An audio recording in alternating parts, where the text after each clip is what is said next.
Welcome to Hope One Live, ladies and gentlemen. We are again going to take your questions live via Skype video. If you want to be on the program, we're going to tell you how to do that in just a minute.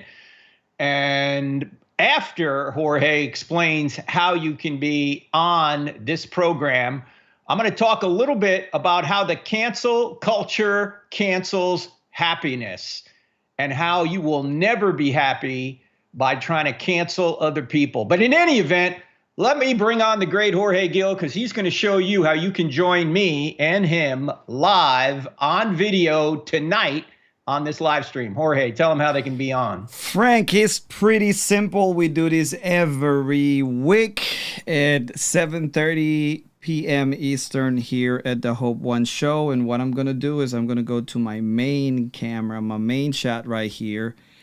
First thing you guys have to do, open your browser and search for this particular URL. Go to crossexamine.org/SQ. Stands for Skype questions. SQ is that simple. You can see it right here. crossexamine.org/SQ, and then you're going to be sent to this page. This is the easy to use landing page where you have to fill out a few spots on a form. Number one is your name. You know, that's the name you get when you're born, right, on your birth certificate. Second spot is your Skype ID. It could be the email that you use with your Skype account, or is usually a name that is assigned to your Skype account. Usually goes like live, colon, and then a series of numbers or a series of letters and numbers, okay? Then you have to choose, you know, what's your worldview. You're Christian, you're an atheist, you're an agnostic or other, maybe a Muslim, a Buddhist, whatever. And then you give us a summary of your question, 25 words, so we can check your question out. The best questions will be brought on our show live.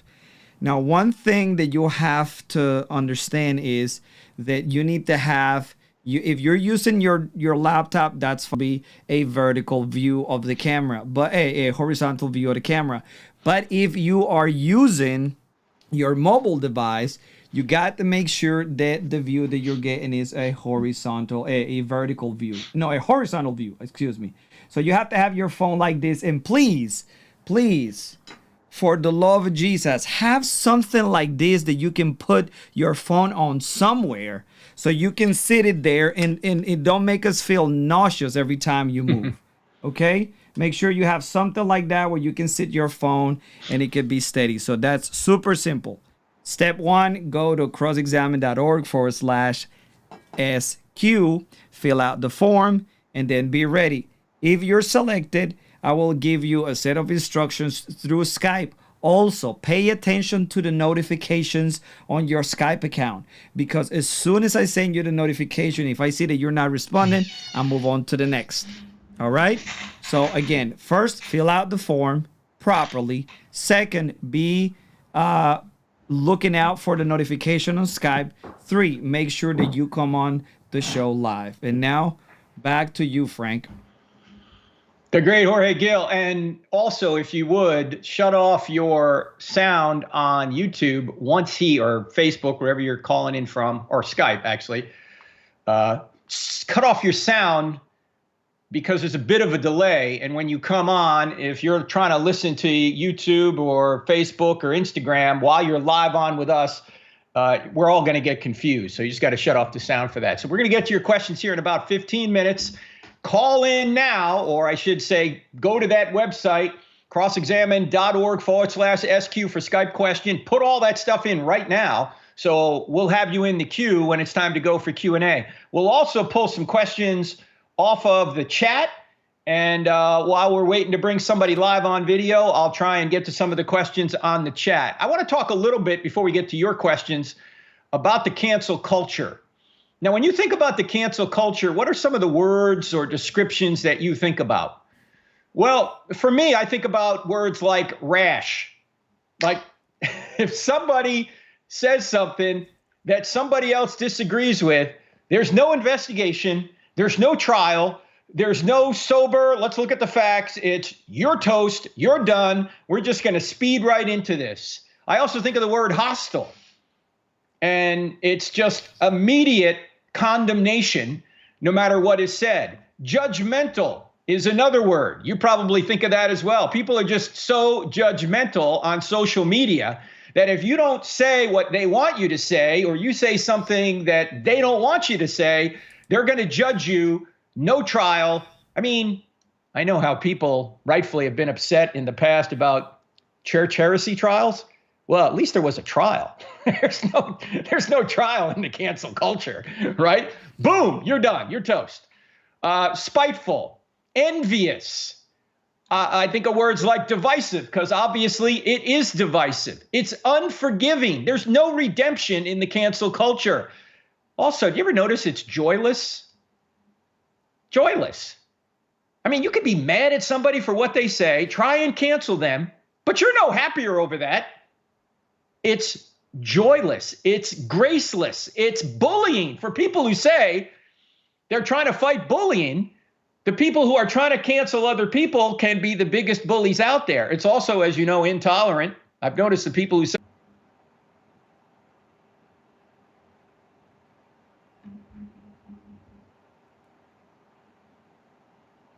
You're in. hey, we're back. I think we're back. We got canceled. We were talking about cancel culture. And somehow, mysteriously, friends, everything went down. But we're back, and we pray that we'll stay on this. Don't forget, the goal here is to get you live on camera on this program with Jorge and me. And to do that, go to crossexamine.org/SQ for Skype question. Follow the cues there. And once you do that, if you have a good question, we're going to, at some point, if we can get to everybody, and we might not be able to, but if you have a good question, we'll try and get to you. We'll call you on Skype, and we'll bring you on this live stream for Q&A. So we'll do that here in about 10 or 15 minutes. I was just talking about cancel culture when mysteriously I got canceled on the internet. And I was talking about how the fact that it's joyless, that it's oppressive, that it's intolerant, that it's legalistic, that people who engage in cancel culture consistently and don't give anybody the benefit of the doubt, give no grace, but try and ruin people, prevent them from making a living, these people are forever going to be joyless. And by the way, the standard that they're using is very subjective. Why do I say that? Because many people involved in cancel culture, certainly not all, but many of them are atheists. And if there is no God, there is no standard of rightness or wrongness. It's just your opinion. And that means if you're canceling somebody because somebody doesn't agree with transgender ideology, well, that's just your opinion that it's wrong to disagree with transgender ideology or anything else. Because if there is no God, nothing is ultimately right or wrong. Everything is just a matter of opinion. And in order to have an objective viewpoint on right and wrong, God must exist. Otherwise, it's just my opinion against your opinion. It's just Hitler's opinion against Mother Teresa's opinion. And yet people out there in the cancel culture are acting as if what they say is gospel. And yet many of them don't even believe in God, deny there's a God, and yet while they're claiming other people are wrong for holding a certain opinion that they don't agree with, that would mean it's just their subjective opinion. It's not really wrong what that other person is doing. Also, for there to be right and wrong, there would have to be a purpose to life. For example, let me ask you a question. I've used this illustration before, but I think it's a good one. How do you know that your quarterback throwing a touchdown is better than your quarterback throwing an interception? How could you know? The only way you could know is if you knew the goal of the game. If there's no goal to the game, there's no way to say that a touchdown is better than an interception, because with no goal to the game, a touchdown isn't better than an interception. If there is no standard, if there is no goal, you can't say the touchdown is getting you closer to the goal of scoring more points than your opponent. And an interception is taking you further away from that goal because there is no goal, there is no purpose, and there can't be a purpose to life, an objective purpose, unless God exists. Otherwise, again, it's just your opinion. So if you think you should cancel somebody, you need to think again, especially if you're an atheist, because it's just your opinion you're trying to impose on people. And isn't that the cancel culture anyway? They're not really trying to correct somebody on truth. They're just trying to use power. Look, you're either going to live your life hopefully by truth, or you're going to live your life by power. It's either truth or power. And if you don't have truth, you'll just impose your will on other people, exactly what you are objecting to people that you are trying to cancel, that they are somehow imposing their power on other people. Now, my friend Angus Manouge, who is a philosopher at Concordia University, had a great piece this week. It's in the Worldview Bulletin newsletter. Google that, or DuckDuckGo that. The Worldview Bulletin newsletter. You can sign up for this. It's very inexpensive. There are great articles in it. And he had an article on the cancel culture this week called The Freedom of Conscience. And I'm going to read a quote from it. Here's what he said. As John Stuart Mill argued, all silencing of discussion is an assumption of infallibility. And this assumption is indefensible. Every age having held many opinions which subsequent ages have deemed not only false, but absurd, unquote. Yes, if you're going to say you don't want to hear any dissent, that you want to shut everybody down, what you're basically saying is that you are infallible and nobody should have any opposing opinion. If they don't agree with you, then somehow they have to be wrong. Now, I hope as Christians, we want to hear the other side. I hope that we're open to free speech. I know many times Christians haven't been, but we ought to be. The only way we're going to learn is if we keep our minds at least open to other points of view. There was a college student from Seton Hall University. It shows you that all college students haven't lost it. This young man hasn't. His name is Joseph Morante. He had an article in the Wall Street Journal not long ago, and here's what he said. Only a culture that allows for redemption and open discourse can encourage the moral progress we all want, unquote. Only a culture that allows for redemption and open discourse can encourage the moral progress we all want. But of course, people that engage in cancel culture think they know what the right moral progress is, even though they don't have a standard other than their own opinion. And so they want to shut down all debate. They don't want to have a debate. They want to cancel the debate. That is not being very open-minded, is it? If you want to have moral progress, which they claim they want to have, then you have to be open to hearing other opinions. And many of them don't. Here's something else that Dr. Manouge said in this article in the Worldview Bulletin. Check this out. He said, there is a trend for large sporting organizations and companies to project a corporate conscience by favoring various social justice movements, yet there is no such thing as a corporate conscience. All right, time out. What do you mean there's no such thing as a corporate conscience? Because a corporation is made of people. There's no such thing as a corporate conscience. And a business is made up normally of a large group of diverse people. And they might not all agree on some of these more controversial issues. Oh, sure, they're going to agree, at least we hope, on what we would just call respectful behavior. You know, you ought not cheat. You ought not steal. You ought to tell the truth. You ought to treat people with respect. I hope we can all agree on that. But some of these more controversial issues, such as transgender ideology or certain sexual issues, these things people will disagree over. And to have some people in a corporate boardroom tell you that if you work at that company, you must agree with what the corporate board thinks about these controversial issues is not only isn't corporate conscience, they're trying to make it, but it's actually a violation of your conscience, no matter what you believe, atheist, Christian, anywhere in between, when they're trying to impose that on you. Now, there may be corporate consciences with certain schools or certain religious organizations that have a set group of principles and values that you have to be required to believe to be part of that organization. But typically that's not a business. That's not a corporation. That's a religious or moral association that requires you to believe in values or moral positions, even on the controversial issues. But that's not what I'm talking about here. That's not what Angus Manouje is talking about here in this particular article. He goes on to say this.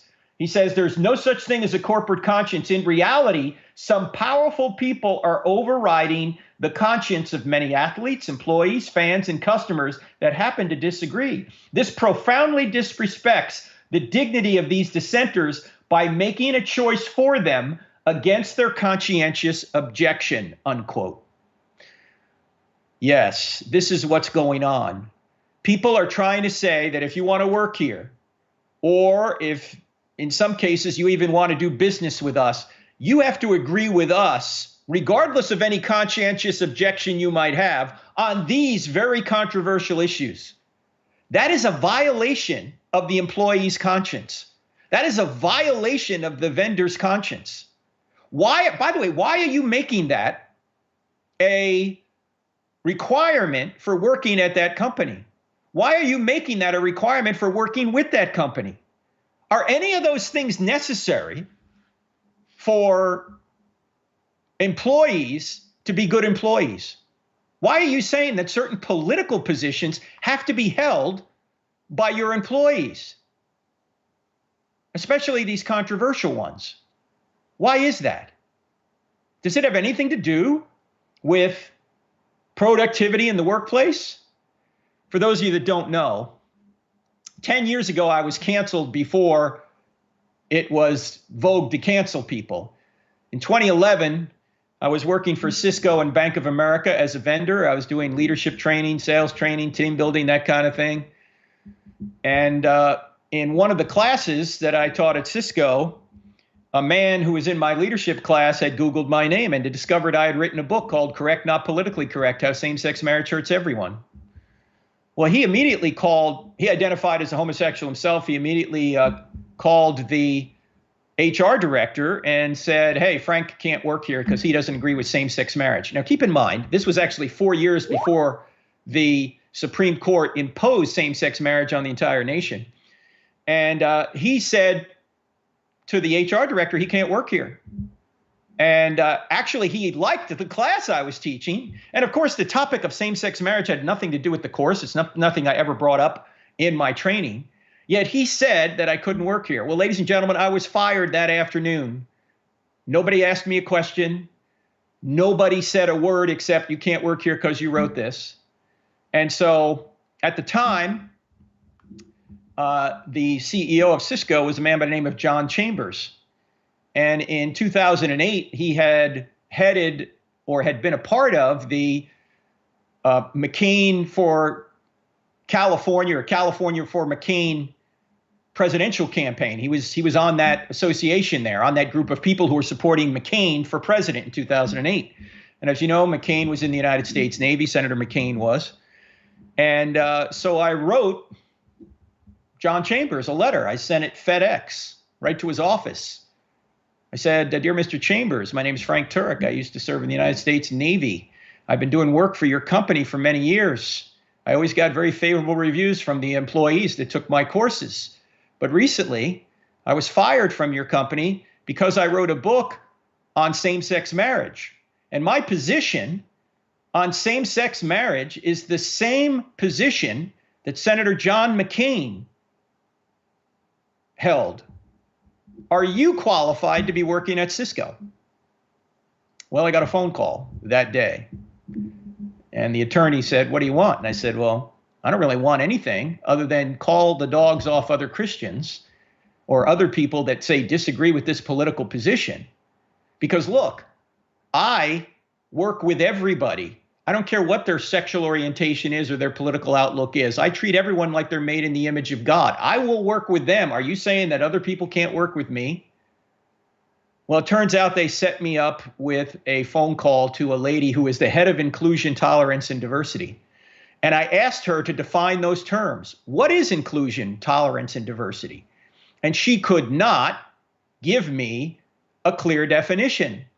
All she did was kept repeating platitudes about inclusion, tolerance, and diversity.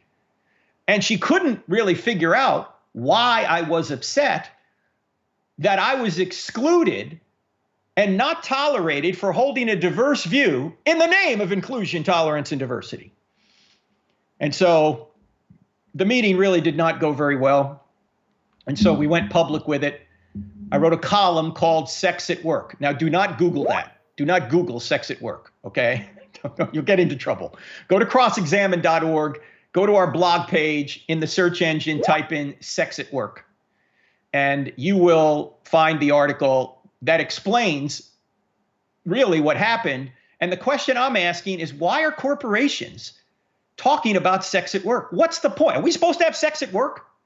No. Do you have to talk about sex in the workplace or political issues in the workplace in order to be productive? No. So why are we doing it? Why are we stamping on other people's consciences when it's unnecessary? That's my question, because that's what's happening. Now, here's what I recommend you do if you're, and by the way, this doesn't cost me anything. The advice I'm about to give you doesn't cost me anything because I've already been canceled. And I thankfully had a fallback position to work here at Cross Examined, but you might not. And so you might have more to lose by challenging your employer. If your employer tries to force you into certain diversity training or tries to say you must have a preferred pronoun and all this, here's what I think you might want to say in return. Ask a couple of questions. If someone asks you what your personal pronoun is, or I want my personal pronoun to be this, and you think that it would be against your conscience to call a man a woman or a woman a man, you might want to ask this question. Would you tell me if I was about to do something harmful to myself or others? Would you love me enough to warn me about that? See what they say. Because if you decide that in good conscience you can't call a man a woman or a woman a man, part of that should be motivated by the fact that you're concerned about the other person. That you know that going down the road to transgenderism, as has been proven scientifically, is not going to complete that person. It's not going to help that person. People who have the sex reassignment surgery are 19 times more likely after the surgery to actually commit suicide than the general public. It's not a solution. And if you really care about people, you'll want to tell them that tactfully. So you might want to ask the person, if I was about to do something you thought would harm me or others, would you tell me? Would you love me enough to tell me? And see what they say. You might also ask this question. You might also ask, do you think I should try to force you to violate your conscience? I would hope the other person would say, of course not. Then you could follow up by saying, then why are you trying to force me to violate mine? Because I'm going to treat you with respect no matter what you call yourself or who you think you are, because you're made in the likeness of image of God. But I will not lie to you. I will not lie to you on account that it's not fair to you, even if you want me to. And it's not right according to my worldview, according to God. I want to tell you the truth because the truth is what's important. So cancel culture, and I'm going to unpack this more on the podcast this week, ladies and gentlemen, if you want to go further. But cancel culture is not only joyless, graceless, hostile, rash, it's also something that is never going to complete anyone. It's never going to advance the conversation. It's never going to care for people. It's never going to love people. It's going to do the opposite. So we need to stand up. And even if you're not a Christian here on this live stream right now, we need to stand up for truth, because the truth is what will help people. Lying to them is not going to help them. So you may be canceled even for being as loving as you possibly can. But it's better to suffer evil than to do evil. It's better to try and help people, even if they will hurt you for it, than to try and hurt people to prevent harm to yourself. Now, I'm going to unpack more, as I say, this podcast coming up, which probably released tomorrow afternoon or Saturday, the I Don't Have Enough Faith to Be an Atheist podcast. I'm going to talk more about why this will never complete people. I'll also talk about some more strategies you can use to ask questions, because the cancel culture is coming for all of us. And I'll also, by the way, get into what Jesus and the apostles said and how we should treat one another. So listen to that podcast, and we'll go further there. But right now, I want to see if the great Jorge Gill has any of our viewers ready to come online and discuss any question they have. We have about 6 lined up. Frank, go ahead and pick one of the questions from the maybe YouTube or Facebook questions, and then I'll bring our first guest in. Okay, first question from YouTube I see. Do you believe that the rapture is imminent and that we are in the end times right now? We've been in the end times since Paul. When Jesus said he's coming soon, that meant there's nothing on the prophetic calendar that needs to happen before Jesus comes back. Nothing else needs to happen. Now, there are different views of the end times. Probably the most popular view right now would be this dispensational view that you're hinting at, that there's a rapture, and then Jesus will later come for his church and set up the millennial kingdom. Jesus could come tonight right now. He could come 10,000 years from now. We don't know.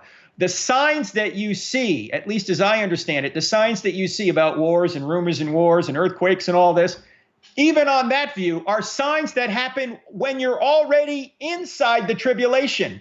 They're not signs of the rapture, and they're not signs of the tribulation. They're signs that occur once you're in the tribulation, if that view is correct. So as I say, Jesus could come at any moment. You know when Jesus is coming back? Paul tells us when the full number of the Gentiles come in. Does anyone know that's going to happen? No, not even Jesus as a man knew. As God he knew, right? Because whenever you ask a question about Jesus, you have to ask 2 questions. Did Jesus as God know when he was coming back? Of course. Did he know as man? No. Did Jesus get hungry as God? No. As man? Yes. Did Jesus get tired as God? No. As man? Yes. So you have to ask 2 questions when you're talking about Jesus. But no, the rapture or the second coming, either way, is imminent, regardless of what's going on in the world. It could happen at any minute. All right. And when people ask me what's my view of the end times, I say, look, I'm not on the planning committee. I'm on the welcoming committee. When Jesus shows up, I'm going to welcome him in. But I don't exactly know when he's coming back. And as a man, he didn't either. And I think, by the way, that helps us, because if we knew he was coming back at a certain time, we might be living like hell, so to speak, until that time, and then suddenly get our house in order. No, I think it's good that Jesus is coming imminently.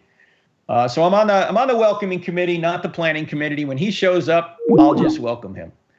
All right. All right, Frank, we got Benjamin. Benjamin, make sure you unmute your mic, because I mute you in order to add you in here. So make sure you unmute your mic on the app, and welcome to the show, man. Thank you for having me. Benjamin, how are you? Doing good. How are you? Good. Where are you? Wow. I'm in San Jose, California. San Jose. I used to live in San Jose. I used to be stationed at Moffett Field. You know where that is, right? Base of the bay. You know where those big hangars are? They're actually tearing those things apart right now, but right there at Moffett Field, that's where I was stationed for about 4 years, back in the late 80s. Oh, wow. That's before I was born. Yeah, that's right. That's right. So what do you want to talk about, man? So I just have a question about the occult. So my brother and I have been having a little back and forth discussion because my little nephew, he's been reading Percy Jackson. So it's about Greek mythology. Okay. And so it kind of leads down to discussion about Harry Potter. You know, the whole big debate: should Christians read Harry Potter? Sure. Should we, should we not read that? And I'm on the side where it talks about magic. And J.K. Rowling, she had to research the occult before she was able to write her books. And so, the symbolism, the words that she says, it's all part of the occult. And in the Bible, it says have nothing, or it says don't practice it. So my Right. brother's response is, well, it's just entertainment. You're not practicing it.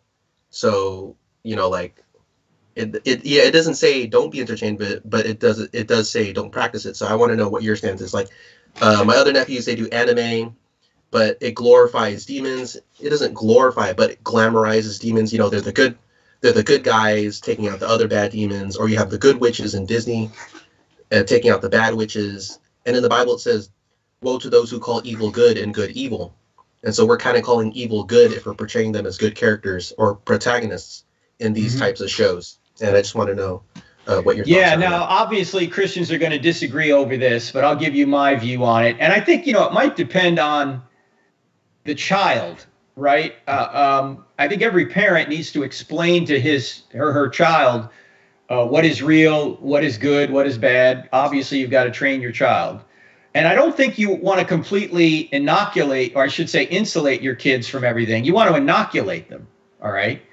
Now, my son and I have just written a book that'll probably be out early 2022. The book is called Hollywood Heroes, How Your Favorite Movies Reveal God.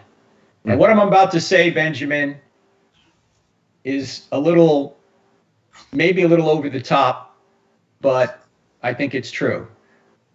Out of all the characters we looked into, here's who we looked into for this book: Captain America, Iron Man, Star Wars, all the characters in Star Wars, Batman, Wonder Woman, Lord of the Rings, and Harry Potter. And out of all the characters in all of those fictional accounts, the character that had the most parallels to Jesus is Harry Potter. What? How can that be? Yeah. Well, if you read J.K. Rowling, and my son has read all the books, okay? I haven't read all the books. I've seen the movies. But I've done a lot of research on J.K. Rowling. And J.K. Rowling wrote Harry Potter as sort of not a straight Christian allegory, but there's so many Christian storylines within Harry Potter that she didn't want to reveal it before the books came out or the movies came out, because if she did, then people would know where they're going. All right. So, like, for example, Harry Potter sacrifices himself for his friends, and then he resurrects from the dead. Okay. And there are many other. He's apparently virgin born, or he doesn't have an earthly father. I mean, there's several other parallels that if you're a Christian and you read Harry Potter and you have your antenna up, you're going to go, I never knew that. Wow, I never saw that. Now, it does obviously deal in the occult and wizardry. And so if you think that your child might not be able to handle that for whatever reason, maybe you keep the kid out of it until he or she gets older. But look, we watch movies with murders in them, right? We watch vigilantes. You know, we see all sorts of activity that goes on that we know is immoral, and yet we still watch it. So yes, we can draw some distinctions, but if we wanted to be completely consistent here, we might not let our kids watch any movies with any kind of violence in it. And yet when you read the Bible, you know what the Bible's rated? The Bible's rated R. I mean, you read some things in there and you go, David slept with how many women? David committed adultery? He murdered Uriah? What? I mean, this is a man after God's own heart, really? Paul writes, when you get to 1 Corinthians, I believe it is, and also Romans 15, he says these stories were written in the Old Testament as examples to us. Some of them are bad examples, some of them are good examples. Now, if you watch Harry Potter or read Harry Potter and you go along through it with your kid, you might be able to say, okay, you know, all this occult stuff, in this book, it's fairy tale stuff, okay? But there is there is a dark side in reality, and we need to stay away from it. Okay? We don't want to engage in it. But if you read J.K. Rowling, she says, I don't think the kind of stuff that is done in the Harry Potter books is real. I don't believe in that kind of magic.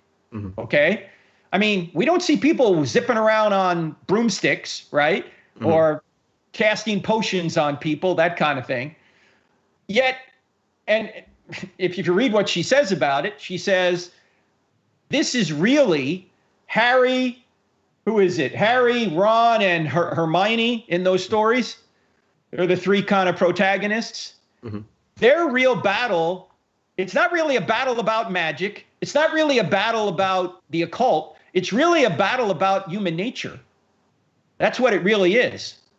You know, can Harry get the Philosopher's Stone, and can he do good with it? Everybody else wants it to do evil.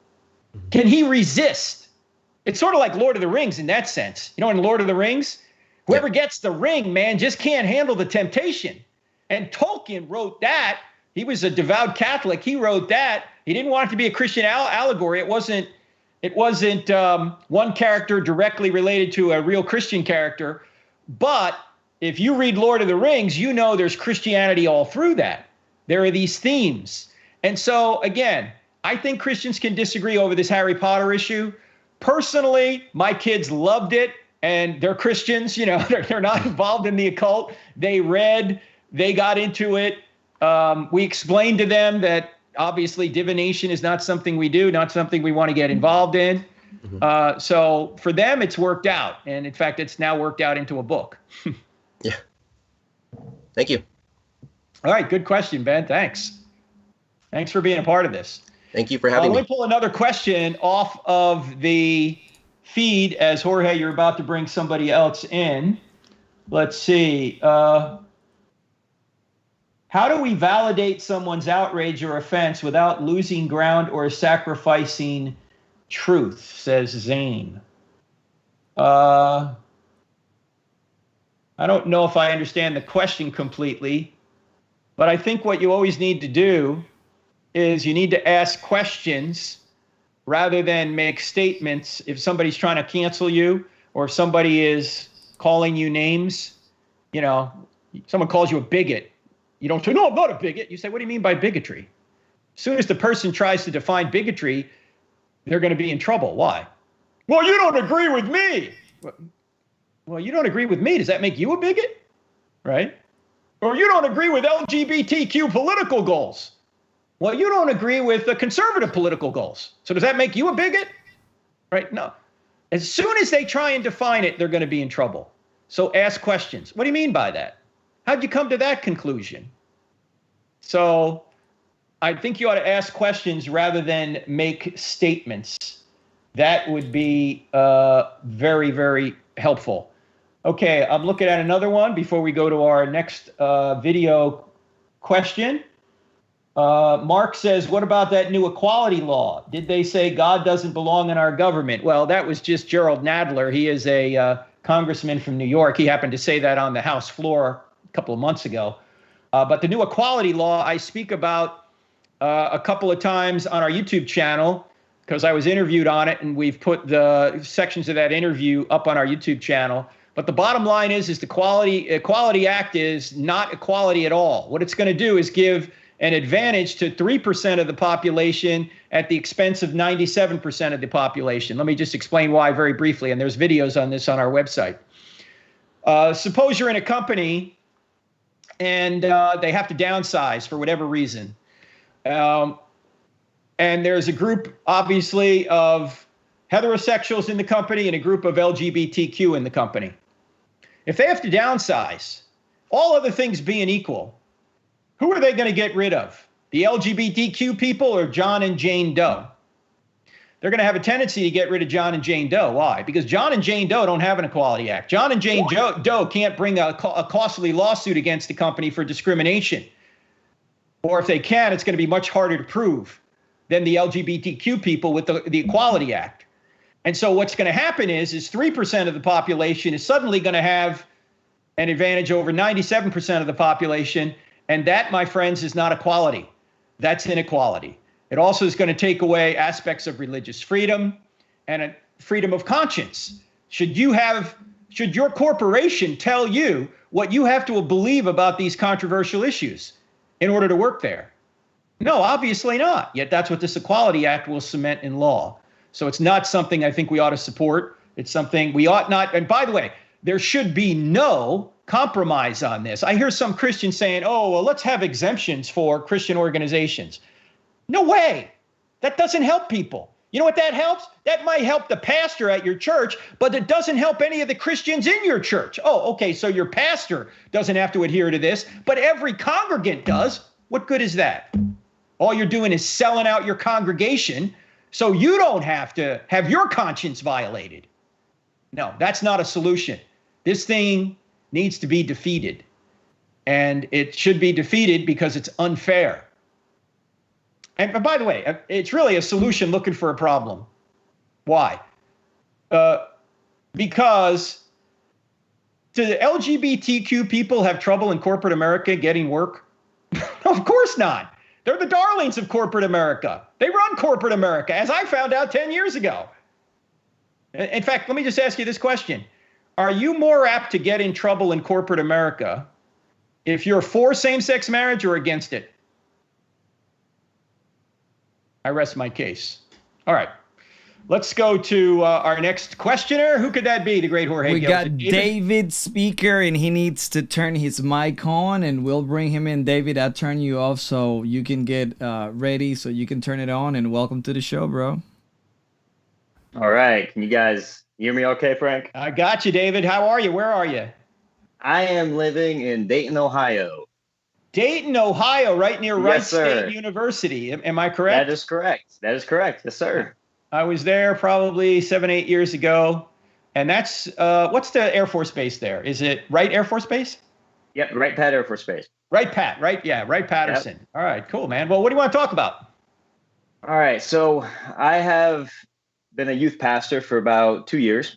Mm-hmm. And I have been blessed that most of my kids are actually not believers.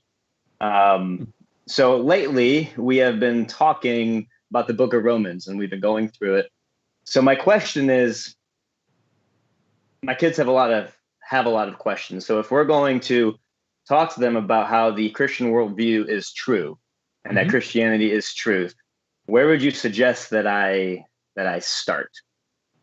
How old are they again? They will be anywhere from 13 to 18 years old. Well, I'm going to be biased and say, I don't have enough faith to be an atheist material because it argues from the ground up that Christianity's true. We have DVDs that go with it. It's called Why I Still Don't Have Enough Faith to Be an Atheist. This is the book. I don't know. You may have seen this book, maybe not, but that's it.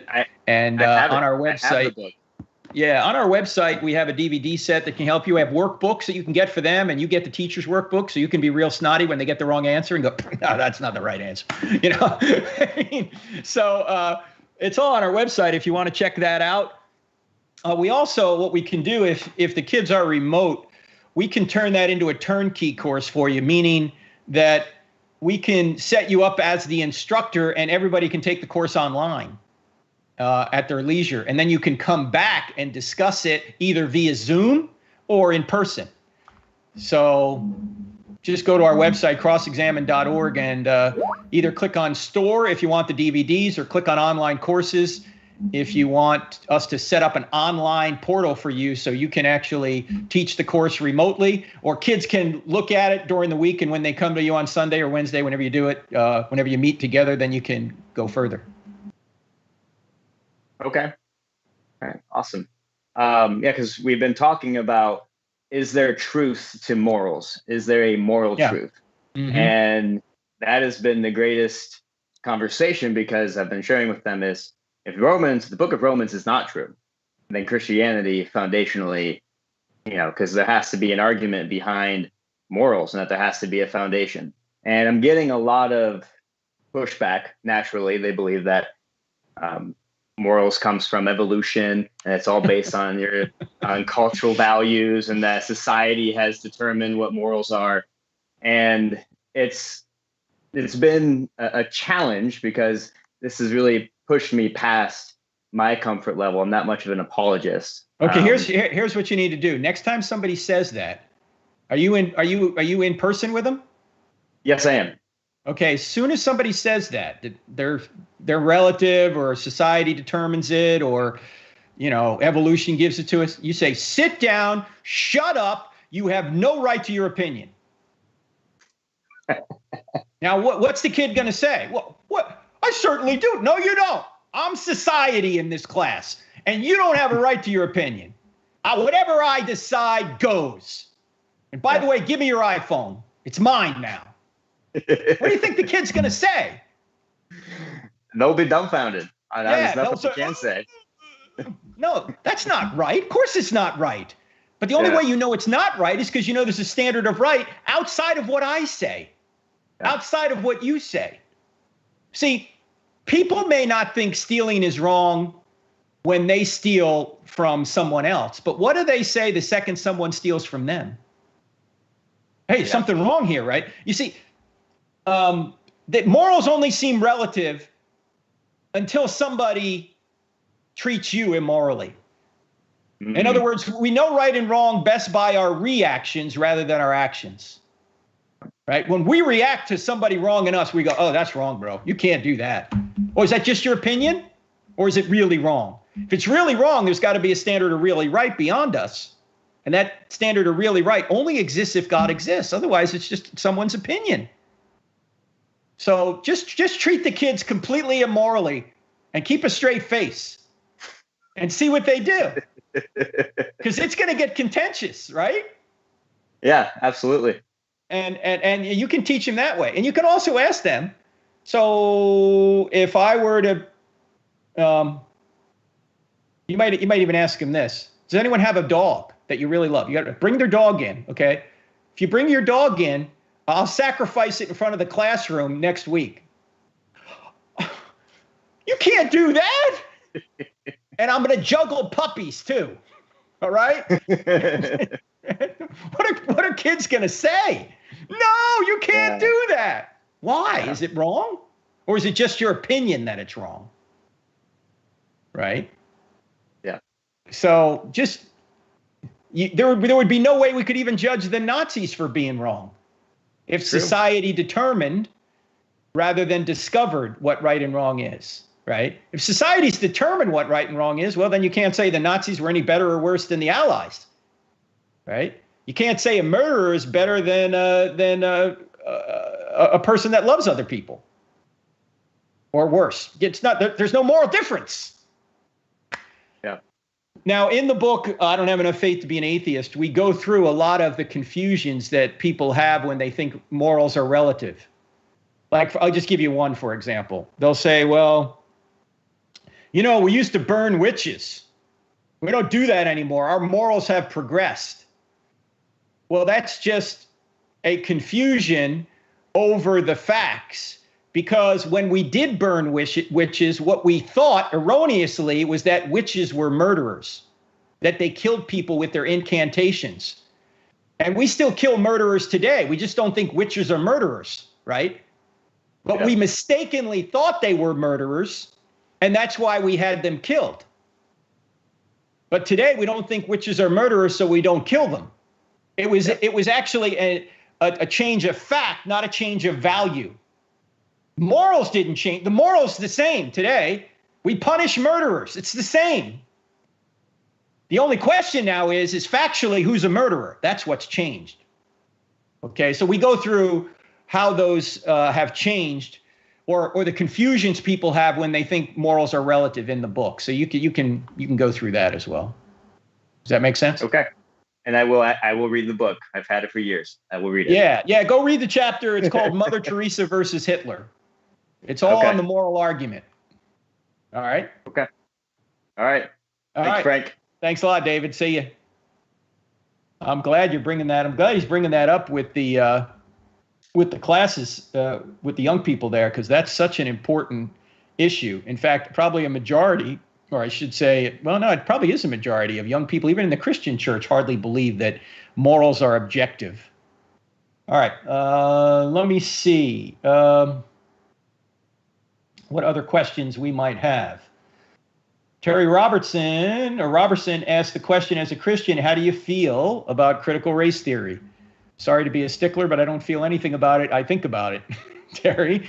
I think that critical race theory can diagnose problems, but it can't bring us the solution because it divides people. And it's actually another form of racism.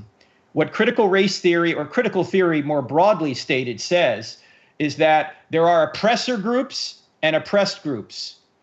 And in these two different groups, you have the oppressor group being the sinners and the oppressed group being non-sinners. And what needs to happen is that the oppressed need to rise up and overcome the oppressors. And who are the oppressors? White people, rich people, heterosexual people, Christians, indigenous, or I should say citizens, those people, able-bodied people. These are all supposedly oppressors according to critical theory. Who are the oppressed? Any people of color, anybody who is poor, anybody who is LGBTQ, anybody who is a non-Christian, anybody who is disabled in any way.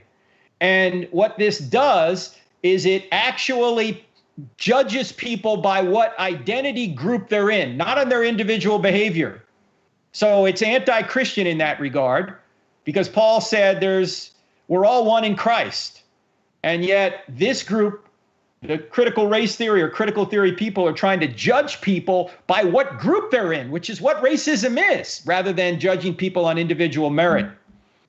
Martin Luther King famously said, I have a dream that one day my 4 children will be judged on the content of their character, not the color of their skin. Well, what critical race theory does is it inverts that. It says now people will be judged on the color of their skin rather than on their character.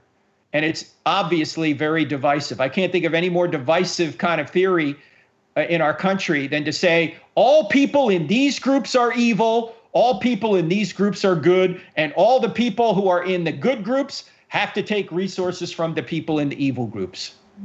You want to start civil war? Yeah, just keep doing that. And tragically, now our government's involved. One of the very first few things that President Biden did in one of his executive orders was to look for equity, which is not equality of opportunity, but equality of outcome. There's no equality of outcome anywhere in any society. You won't even have equality of outcome in heaven. Jesus is going to take resources from people that didn't use them and give them to people who did use them. So whoever has the least is going to be taken from them and given to people who have more. Why? Because that's justice. The people who had more actually worked. The people that didn't, they didn't work. This is the parable of the talents. I can't unpack the whole thing here now. But no, we're not going to have equity in heaven either. And yet people here are trying to say we're going to have equity on earth. Not going to happen. I did a number of podcasts on it. There's going to be some TV shows coming out on it. But it diagnoses problems because there still is racism. There still is evil out there. There still are oppressors and oppressed groups. But the way to solve it is not critical race theory. The cure is worse than the disease. All right, let's go to our next questioner. All right, Frank. We got Armin Gregorian, and he is one of our #1 supporters from Facebook. I'm going to bring him in. Armin, you got to make sure that you unmute your mic, man. I think you might be ready to go. Welcome to the show, man. I think he is unmuted. Hey, Armin, how are you? Hey, Dr. Frank, how you doing? I'm doing great, man. Where are you? I'm from Glendale, California. Glendale, California. Am I right that Glendale is slightly east of Pasadena? Yes, exactly. On the 210. On the 210. Yes. Yeah. Hey, Jorge. Okay. What's up, man? Hey. Yeah, basically, I've been doing a lot of research and studying, and I'm at the point where I'm wondering about the Old Testament. Because I studied the validation and the manuscripts of the New Testament, but I'm trying to figure out the Old Testament. I mean, from your book that I have right here, the best I have so far is what you wrote about the scrolls that are found, about the Isaiah scrolls of 150 AD, and then BC, BC, which is very important to me because I'm trying to find anything more older than that. If we have, I know the Septuagint was translated 280. But do we have any like of those Bibles that were translated, like the actual manuscripts or scribes, even fragments that are predating, I would say, 200 BC? Well, The reason. I don't know about the Septuagint. I don't know. I don't know how old the oldest Septuagint we have is. By the way, the Septuagint is, for those of you watching, is the Greek translation of the Hebrew Old Testament, or the Hebrew Scriptures, and they say it was conducted or translated about 250 or so BC. So that's what Armin is referencing. The greatest scroll that I know we have is the Great Isaiah Scroll. 200 or 100, sorry, it's about 150 to 200 BC, somewhere in there. And it's 24 feet long.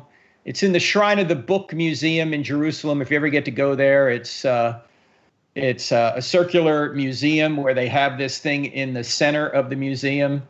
And it has all the books of Isaiah in there. I mean, all the chapters of Isaiah, even chapter 53. Of course, the chapter and verse divisions weren't put in till, just 500 years ago. So, but it is the oldest complete scroll that I know of the Old Testament that we have. And as you know, Armin, the scribes were so meticulous that typically when they copied a scroll, because the old scroll is getting worn out, and they copied it onto a new animal skin or whatever, they would deem that new scroll authentic and toss away the old scroll because it's getting worn. Maybe you can't read it as well anymore. So they were so meticulous in their copying that they had such confidence that they had copied the thing accurately that they just took the new scroll. And so we might not have a lot of these old scrolls just because they discarded so many of them. In fact, who was the guy that at Mount Sinai there in the Sinai Peninsula, St. Catherine's Monastery, his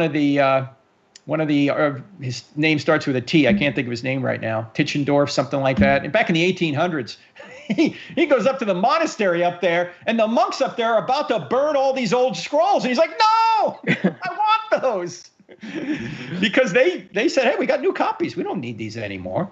Now, by the way, I think the best apologetic for the Old Testament is Jesus, right? Because if Jesus talks about the Old Testament being the word of God, then mark it down, it is. If he's risen from the dead to prove he's God, then look, I just have a personal policy. If somebody rises from the dead, I just trust whatever the guy says, right? So if Jesus is saying you err because you don't know the scriptures, the Old Testament are the scriptures, and he references the Old Testament, and Jesus and all of his apostles represent every area of the Old Testament, reference it, quote it, and they say it's the word of God, I'm going on their authority. It is. Yes, that's actually very important. That's actually where I go to. Just one more question about the Dead Sea Scrolls. Yeah. I read somewhere, I don't know if the source was valid, that it said some of it, like part of the fragments, are dated to about 300 BC. Do you think that's true? Or, I mean, I know. Well, certainly the Isaiah scroll is probably 200 or 150 or 200. Oh, yeah. Yeah, 150. Yeah, that's BC. Yeah, that's amazing, actually. It's certainly possible that there are some older than that. Yeah.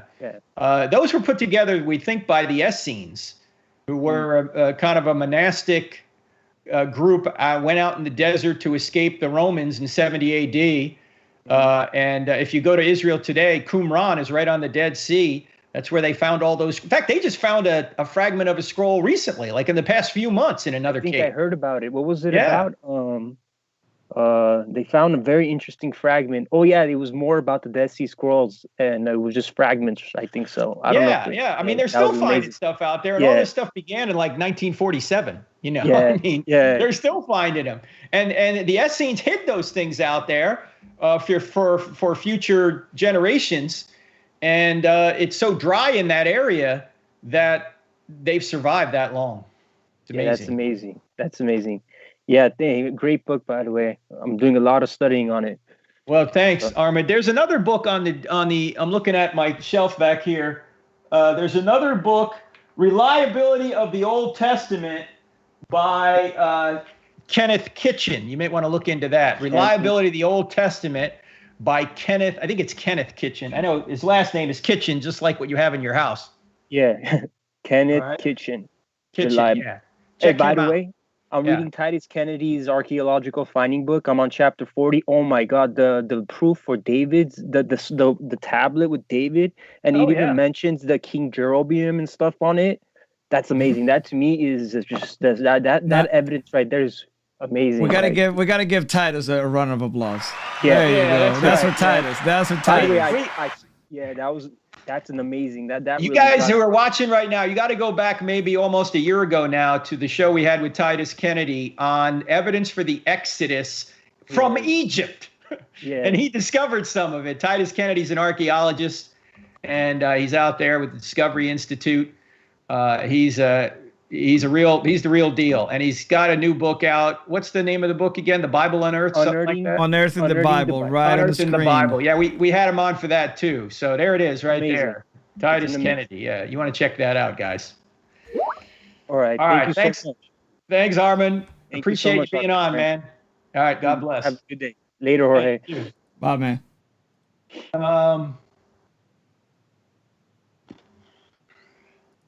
Okay, let's see. What other questions do we have here?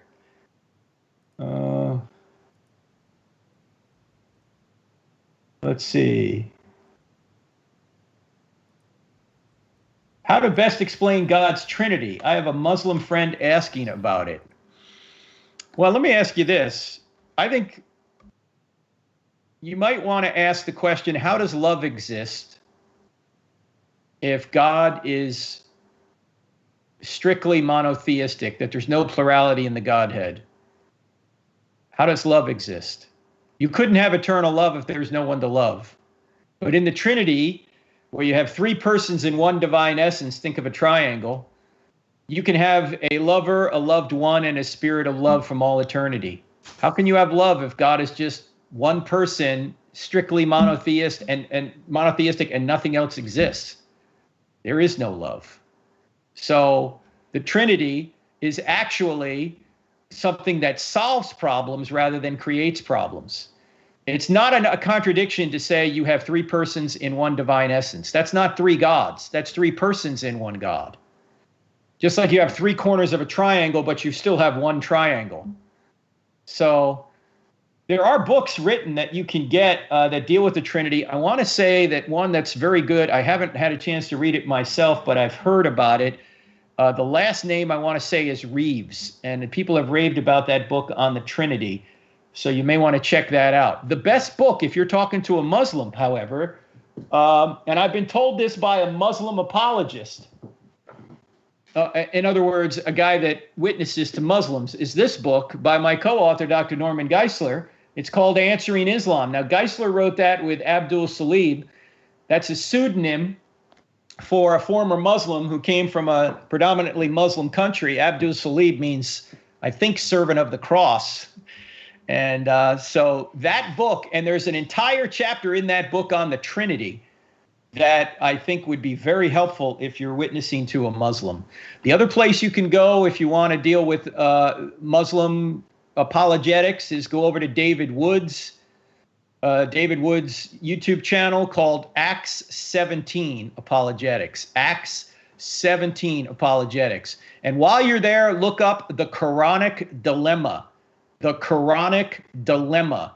It's about a 7-minute, 8-minute video, and it'll show you that it's very highly unlikely that the Quran is the word of God just by looking at that video, the Quranic Dilemma. All right, Ernesto, who do we have next? All right, we got a guest from South Africa, if I'm not mistaken, and I'm going to introduce him here. Come on in, and we got Bongani. You can unmute yourself, right? Did I say your name right, man? Did I do that? Correct. Yes. All right. Bongani. Yes. All right, where are you, Bongani? Where in Africa? Are you in South Africa? Yes, I'm in South Africa, in Johannesburg. All right. Well, welcome to the show, man. What do you want to talk about? Well, first of all, I would like to thank you for, I've really learned a lot from your presentations that I'm starting to follow this year. And I'm a Christian, I'm a new believer, so I get a lot of challenging questions with one of our universities here in Johannesburg.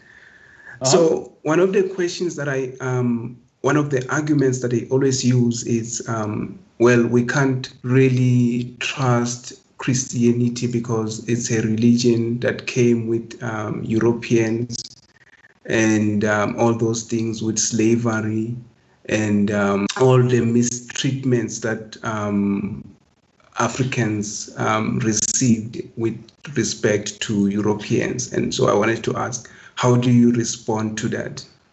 Well, I would ask the question, why do you think that invalidates any point of view?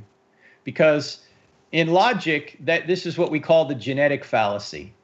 Just because it comes from a source that you might not like doesn't mean it's false. So, for example, do you know that Hitler thought smoking was bad for you? No, okay. I didn't know. Yeah, he did. And he was right, right? So you would say, well, that's from Hitler. He can't be right. You know, that would be a genetic fallacy to say, well, because it comes from Hitler, we know it can't be right. Okay.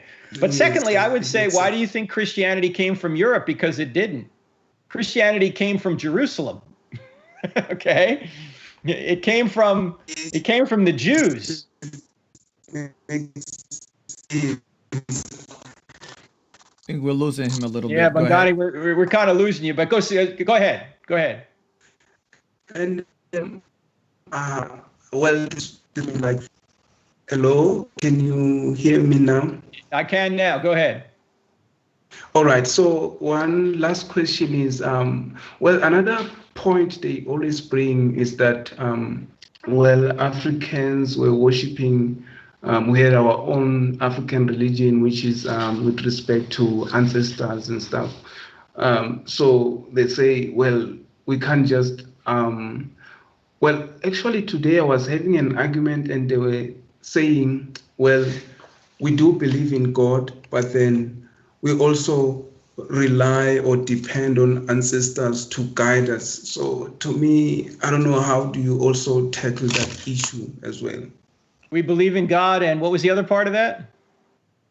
Yes, we believe in God, but then they were saying we also believe in our ancestors to guide us in sort of state. And yeah, I would say, with all due respect, I would say, why do you think it's true that ancestors guide you? What evidence do you have for that? And ask the question, because if they think ancestors are involved in influencing people today, it could be that that's true, or it could be that if there is an influence, it might not be their ancestors, it might be the demonic or the angelic realm, right? Yes, it makes sense. Yeah, it could be that. So you got to then back up out of that argument down here and see which worldview is correct. And to see which worldview is correct, you just need to answer only two questions. The question is, does God exist? And did Jesus rise from the dead? Because if those two things, if the answer to those questions is yes, then Christianity's true. And if Christianity's true, then ancestor worship is not correct. And ancestor influence is not correct. If Christianity is not true, then who knows, right? So yes. I would hover on those two questions. Does God exist, and did Jesus rise from the dead? Now, in our book, I Don't Have Enough Faith to Be an Atheist, we give a tighter argument with more steps, but fundamentally, those are the two questions you need to answer. Does God exist, and did Jesus rise from the dead? So you can look at arguments like the cosmological argument, the argument from the beginning of the universe, the fine-tuning argument, the argument from the design of the universe, the moral argument, which says there's got to be a moral standard beyond us. And when you put those three arguments together, it turns out you get a spaceless, timeless, immaterial, powerful, moral, personal, intelligent creator who created all things and sustains all things. And you don't even need the Bible to know that. The next question is, did that being who brought the universe into existence and fine-tuned it, did that being raise Jesus from the dead? And that's an historical question that you have to look at evidence for. And if he did rise from the dead, then he's God, and whatever God teaches is true. And Jesus taught the Old Testament is the word of God, and he promised the New Testament. And therefore, I'm going to trust the Old Testament, and I'm going to trust the New Testament. Now, for Christians, the New Testament is authoritative. The Old Covenant no longer applies. There's scriptures in the Old Testament that apply, but not the part that are the Old Covenant. Like, Proverbs still applies, right? Okay. Yes. And the history that we read about in the Old Testament still applies. And the lessons we learn about in the Old Testament still apply.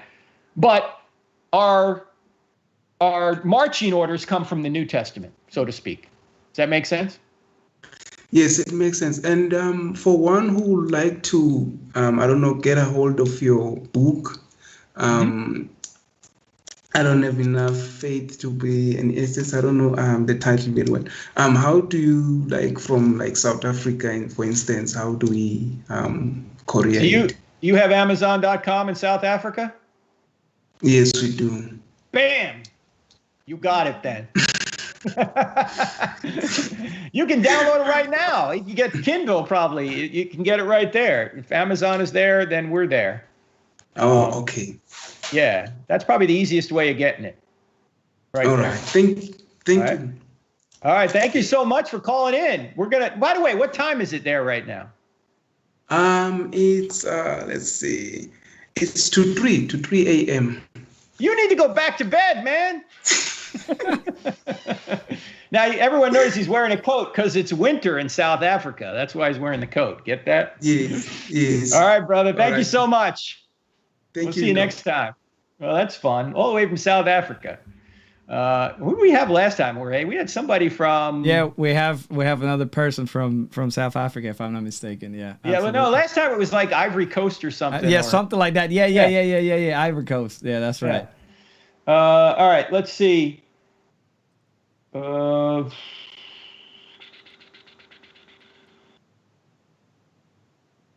Let's see. How do we oppose cancel culture when inherently we are calling to cancel culture itself? How is this not hypocritical?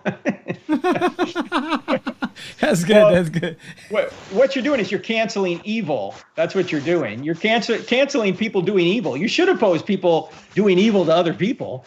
And when people in it make up their own standards and try and impose them on everybody else, that's evil. That shouldn't be happening. And you shouldn't, without any kind of trial or anything, try and stop people from making a living, from having a reputation. And that's what many in the cancel culture try and do. You got to have borders. You got to have boundaries. You got to have things that you fight for and fight against, metaphorically speaking. Now, I'm not talking about with arms, because you have to oppose evil as a Christian.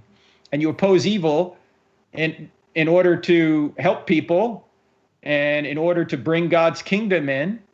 And if you approve of evil, you're not helping people, you're hurting them, even if they want you to approve their evil. All right. Who else do we have? Frank, Noah? We got Noah. Noah, welcome to the show, man. Hi, Frank. How you doing? Good. Noah, how about you? Where are you calling great. from? Thank you. I'm from Chicago, Illinois.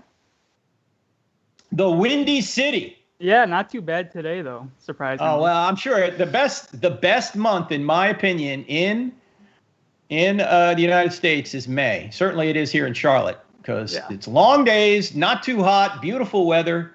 Yeah, summer's coming. If you're not happy in May, you'll never be happy. Yeah. There you go. Yep.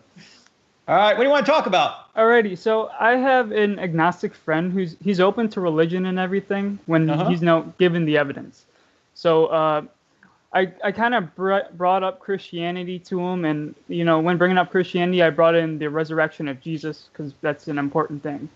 And when I brought that up to him, he kind of was like iffy on it and was kind of like, it's kind of weird and it seems like impossible, So is there any good evidence, is there any evidence you can give without showing him the Bible, or any just, I guess, obvious evidence that you could look at?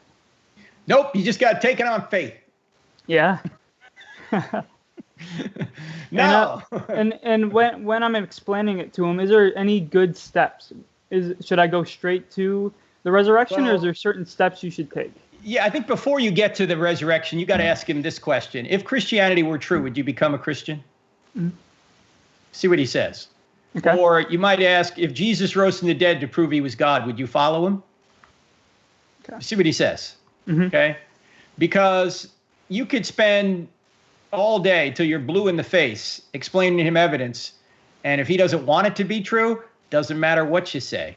He's not going to accept it. So you definitely want to make sure he's open to it. But when you say, can I show the resurrection happened without reference to the Bible? I think you can get good circumstantial evidence that the resurrection occurred, yes, without reference to the Bible. In fact, my friend Jim Wallace is coming out with a new book called Person of Interest, which actually does this. He doesn't reference the Bible at all. And he points out how Jesus is the most influential human being in history. And it makes no sense unless something like the resurrection occurred. But that book's not coming out till September. But there's something that we need to say when someone says, can you prove something to me without reference to the Bible? And here's what you want to say to them. Why do you want to throw the Bible out? And see what they say. Because probably what they're going to say, well, we know these people were biased, right? We can't trust them. Now, if you think about that for more than 10 seconds, Noah, you'll probably realize that's a pretty dumb claim. Why? A couple of reasons. Number one, the people that wrote down the New Testament, all of them, with the exception of Luke, were all Jews who were believers in Yahweh. They thought they were God's chosen people. They thought they were favored or chosen. They had no motive to invent a resurrected Jesus. In fact, they didn't think a man could be resurrected in the middle of time. They thought at the end of time someone would be resurrected. Everybody would, according to Daniel 12. But they didn't think that there was somebody in the middle of time resurrected. They also didn't think a man could be God. That was blasphemy. So the question is, why would these people who were devout Jews suddenly decide to invent a resurrection that they didn't think could happen, invent a man who claimed to be God, who they thought was blasphemy, and then go to their death saying it was true, when by saying it wasn't true, they could have saved themselves from being beaten, tortured, and killed, right? Mm-hmm. It makes no sense. You don't invent stuff that gets you beaten, tortured, and killed. Yeah. And also, as my friend J. Warner Wallace points out, the cold case homicide detective, the apostles didn't have any of the three classic motivators that motivate people to lie or invent things. What are the three possible motivators? Sex, money, and power. Those are the three things that cause even us to sin, to take shortcuts to get. Because sex, money, and power are good things. They're so good, though, we'll take shortcuts to get them. We may lie, cheat, and steal to get sex, money, and power. Here's the question. Did the apostles get real popular with the ladies by saying Jesus had resurrected from the dead? No. Did they get money by saying Jesus rose from the dead? No. They weren't 21st century word of faith preachers on TV, okay? Did they get power? No, they got the opposite of power. They, in fact, were persecuted. Paul had power as a persecutor of Christians. Suddenly he lost it all and became persecuted himself. So there's no motivation to invent what you read about in the New Testament documents. They had every motive to say it wasn't true, not every motive to say it was. In fact, I put it this way. Maybe you can say this to your friend. Mm-hmm. The New Testament writers did not create the resurrection. The resurrection created the New Testament writers. There would be no New Testament written by first century Jews unless Jesus rose from the dead. They would have never invented it. It got them beaten, tortured, and killed. They had no motive to make it up. And obviously, another point you can bring up is that it would be very easy to refute Christianity by the enemies of Christianity. The Jews and the Romans could have stopped Christianity in an instant by simply going to the tomb, taking out his dead body and saying, look, he's dead. Forget about it. He's dead. He never rose from the dead. But they couldn't do that. Why? Because the tomb was empty. Jesus was still using his body. It's really hard to explain how Christianity could have emerged out of Jerusalem, the very city in which Jesus is alleged to have risen from the dead in, if his tomb was full. Somebody could have stopped Christianity right there. They couldn't. So there's a lot of good reasons to believe Jesus rose from the dead. And maybe the other reason you want to consider is the fact that Jesus of Nazareth is the most influential human being to ever walk the earth. How could that have possibly happened if his body stayed in the tomb? He'd have just been another itinerant preacher from a remote part of the Roman Empire 2,000 years ago. Would have been no big deal. Yeah. Alrighty. Well, our book goes into it. Our book goes into a lot more. I don't have enough faith to be an atheist, but don't forget to ask him those questions. If it were true, would you believe it? Okay, I will. Thank you. All right. Thanks so much, Noah. Yep, great question. thank you. See, that's a question that's getting right to the heart of the matter. Because if Jesus rose from the dead, Christianity's true. If Jesus didn't rise from the dead, you might as well sleep in on Sunday and do what you want the rest of the week, because it ain't true. Even Paul said that. So it is true, and there's great evidence for it. Frank, I got a couple of questions here. Go ahead. From super chats, and actually I'm gonna throw two quick ones, and then we are on our last guest. I'll bring him in just a minute. So let me see. I got a question here from Mike. He sends $5 super chat. It says, when will believers stand at the judgment seat of Christ, after the second coming or after the death? Or after death will everyone see? Your thoughts? I don't know. It's kind of confusing, but it was a super chat, so I read it out. Yeah, I don't think that, and this is a little fuzzy in Christian theology. I'm not exactly sure when we know when that judgment's going to take place. But on one hand, Hebrews 9:27 says it's appointed man once to die, then the judgment. In other words, you don't get a second chance. But is the judgment occurring as soon as you die, or it seems like it occurs later at the bema seat, which is.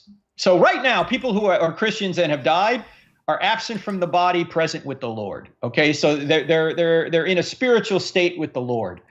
Now, when Jesus comes back and the dead are raised physically, they will merge with their spirits or their souls, and then we all will live in a physical universe with physical bodies remade that won't break down.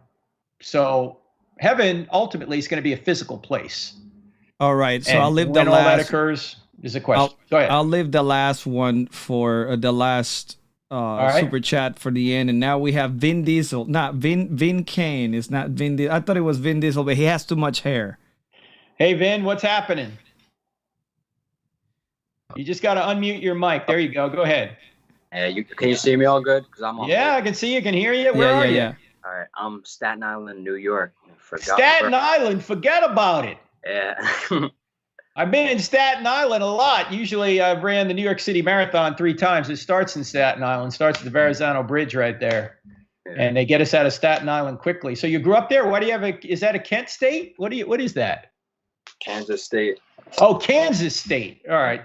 He's from Staten Island. He's got a Kansas State sweatshirt on. You go, man. What's happening? All right. So my question is, I'm like just getting into apologetics. I got that I don't have enough faith to be an atheist. Watching like all of the videos, and like on social media, it's just so easy to just go right at someone. But I feel like I don't have like the full knowledge. Sure. Yeah. I should go right in and just debate them, or like just hold back. I think what you want to do, if you want to debate him, what you want to do is you want to get this book and just ask a lot of questions. Do you have this book? No, but and the Amazon wish list. So. All right, Tactics by Greg Koukl. So instead of you trying to give a lot of evidence for your worldview, you just want to get them to realize that their worldview doesn't work, right? Because before someone's going to accept Christianity, they got to start believing that what they believe isn't right. Okay, so they start talking. There's too much evil in the world. Well, what do you mean by evil? What is evil? Yeah. How'd you come to that conclusion, right? How can there be evil unless there's good? And how can there be good unless there's God? Right? Just keep asking questions. And if you ask enough questions, people are going to hang themselves because they haven't thought it through themselves. So what you can also do is maybe if you're interested in getting online and having conversations with people is maybe find somebody that you think is pretty good on the Christian side and just kind of team up with the person. But I think what you want to do, and this is really hard to do, especially online, what you really want to do is be nauseingly polite. Yeah. You know, you don't want to be snarky at all, because snarkiness just turns people off, and everybody, it appears online, is snarky, and you don't want to be snarky. You just want, if someone makes a good point, say, hey, that's a good point. Yeah. You know, if somebody asks a question you don't know the answer to, say, hey, that's a great question. Let me research it. Can I get back to you next week?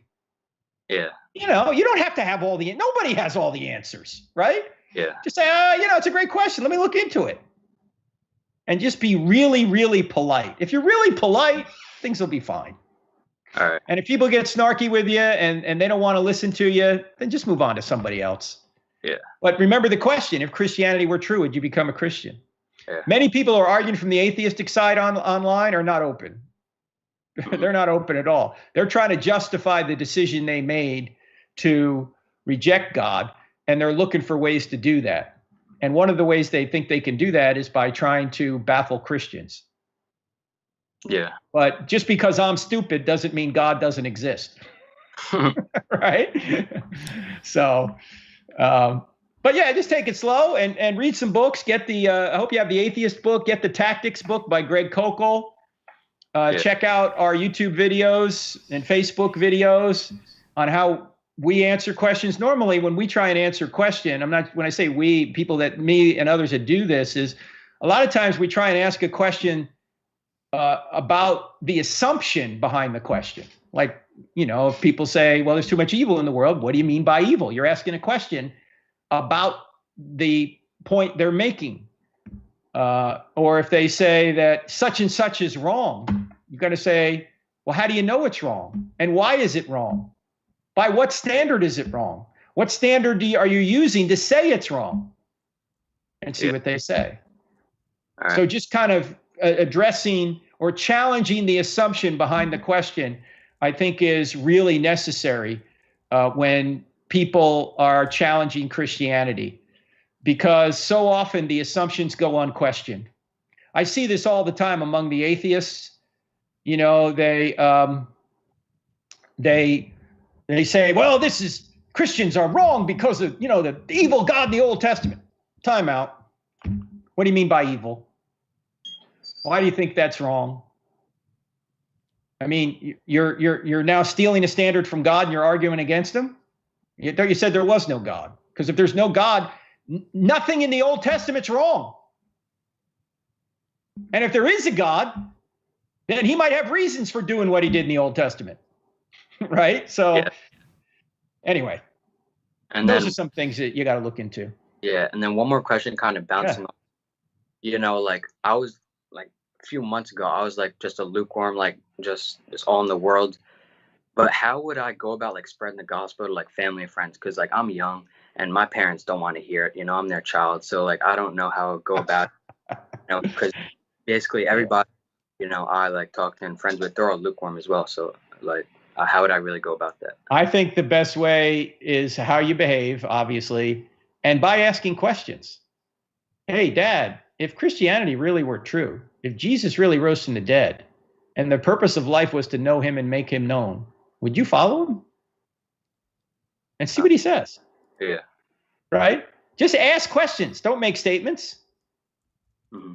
And just see. Because I was the same way when I became a Christian. I wanted everyone, you know, parents, everyone. Yeah, it took a long time, but you know, some of them have come around. Yeah. Not necessarily because of me, but circumstances came in. You know, there was cancer, there was deaths. You know, there were things that happened that wake people up, suffering. And so you might be planting seeds that, you know, 10 years from now are going to sprout due to someone else said something or an event took place, and boom, now they suddenly become a Christian. So how old are you right now, Vin? I'm 16. 16. So you're going to be a junior? Yeah, I'm a junior right now, but ends in like a month. So. Okay, so you're going to be a senior next year. All right, okay. Mets or Yankees? Yankees. Jets or Giants? Giants. Okay, good. Actually, I'm Mets and Yankees and Giants. I like the Jets too. I like all New York teams because that's where I grew up there. Not a big baseball guy, but if I had to, it would be Yankees. Yeah. Well, baseball's getting kind of boring, actually. So, all right. Well, thank you. Do you have friends around you? Are you in a good group, small group or something? What, right now? Yeah. Like, do you have a church you're going to? Do you have friends who are Christians who are? Really, no. I'm trying to find a church because I grew up, like, as a Catholic. And yeah, so did I. Like, all Catholic. So I'm trying to find a church to go to. Okay, here's what I want you to do. I want you to try and contact the guys over at New York Apologetics. Go to newyorkapologetics.com and newyorkapologetics.com and look up Nick Mitchell and Anthony Yavino. Look up those guys. Now, they're out on the island, but sometimes they get down near you. How far are you from? Are you close to the Verrazano Bridge? Or are you on the other side? I'm like right in the middle of the island. So how long would it take you to get into Brooklyn? I'll look it up right now. Because there's a church that a friend of mine is a pastor at. His name is Jamal Bernard, and it's the Christian Cultural Center, and it's in Brooklyn. Look up Christian Cultural Center in Brooklyn. I don't know how hard it would be for you to get over there on a Sunday morning. Probably be pretty expensive because you have to go over the bridge. But of course you can watch some of it online too, but it's always good to be around other people. So check out Christian. Yeah. How far is it? 42 minutes. Not terrible. Yeah, it's a little ways. But anyway, look around. Actually, try and leave Jorge your email. And I'll email you, and I'll try and connect you with Jamal there, and maybe he can recommend a church closer to you. All right. Okay. All right. And if you don't, if for some reason you can't get your email address to us, just email us at hello@crossexamine.org. hello@crossexamine.org. All right. All right. Thanks, Vin. All right. Thank you. God bless. See you. You too. All right. All right, Frank, we got a few here, a few super chats. First, I want to thank Bam Bamsters. He said, gracias for all your hard work. God bless you all. J-Rock gave us $5. Jamal Camilo gave us $5. I got Killing Joey says, and this is a question that we're going to end it with. Why? Well, I want to also thank all the star senders. Armin Gregorian always sends. Eric Mendez and Stephanie Lee also send 50 stars to this stream. And I want to ask the last question here from Killing Joy. Says, why did God create evil? And I know that you have something to say about that. And then second part of the question is if he knew about Satan and man's future. So unpack it for us. Okay, well, God didn't create evil. He created the possibility of evil by giving us free will. I know it says in Isaiah 45:7 or something that I create evil in the King James Version. That means I bring calamity. That's judgment. God does bring judgment. That's not evil. It may seem like evil to us, but it's judgment. It's justice. Okay, God doesn't create evil. He creates the possibility of evil. We, through our free choice, create the actuality of evil. And now, yes, God knew that Satan would sin. You say, well, why did he create him then? Well, here's my question. God knew you would sin too. Why did he create you? Because God can redeem evil. And God wanted to ensure that we're a moral being, that we're moral beings, that we can make choices between good and bad, right and wrong. He could have created us all robots, but then we wouldn't be moral creatures. And so God wanted to have creatures he could love, and we could love him back. But when he does that, he has to give us free will, which also gives us the capacity and potential for doing evil. But God can bring evil from good. In fact, he does. Ultimately, he will bring good from evil. Sometimes you can see it in this life. Sometimes you can't. In fact, a friend of mine, we were just having lunch today. We were discussing how some good has come from COVID. Their Bible study, which was a local Bible study, had 15 guys in it. Now it has about 65 across the country. And they can't even go back to meeting in person anymore because they leave out the guys who are in Oregon, who have joined their Bible study now. And guys are closer now through COVID. They've set up these small groups they didn't have before. I mean, there are good things that come through evil. And God can bring good from evil. In fact, that's what the whole story of Christianity is. It's God's answer to the problem of evil. We brought evil into the world, and then God came into the world to take evil upon himself. Even though he's an innocent being, he takes evil upon himself so we don't have to be punished, and he can allow us to go unpunished while giving us his righteousness. So Christianity is the answer to the problem of evil. That's what it's all about. All right. Well, that's my answer. I know we can go into a lot more depth. If you want to go into a lot more depth on that, get this book, Stealing from God, Why Atheists Need God to Make Their Case. There's a whole chapter in there on evil. Fantastic, Frank. Well, it's time to go to bed. It's been fantastic. We had over 500 people watching across all platforms. Always, good. Your questions are fantastic. Keep them coming. We keep doing this. Thank you for everyone who supported us. And just by watching, you're supporting our work in our ministry. Frank, before we go, I know that we end with the question about hope. But let me put a twist to it, okay? For those who may be more advanced than Vin in their apologetics walk, where can they learn, where they can hope to learn more about apologetics? How can they be trained by some well-seasoned apologists this August coming up? Gee, I don't know, man. You tell me. The Cross-Examine Instructor Academy is going to be out of Calvary Chapel, Chino Hills, August 12th to the 14th. You got to apply to come, and the deadline is in the next 3 weeks. I think it's June 15th. You got to apply by. We only take 60 people. You'll be there with me and Jorge and Greg Kokel and Jay Warner Wallace and Natasha Crane and Elisa Childers and Richard Howe and Sean McDowell and Brett Kunkel and a whole bunch of other people as well. And it's great training. You not only train, or we not only present to you, you will present to us. There's our teaching team right there. And if you want to be a part of it, you've got to go to events and click on CIA there. It's for people that are a little bit further along in apologetics, not someone who's just read one book, but really wants to take it to the next level. How can you know that Christianity is true? Share it with others and answer questions in front of a hostile audience. That's what it's all about. So if you want to be a part of that, you need to apply soon.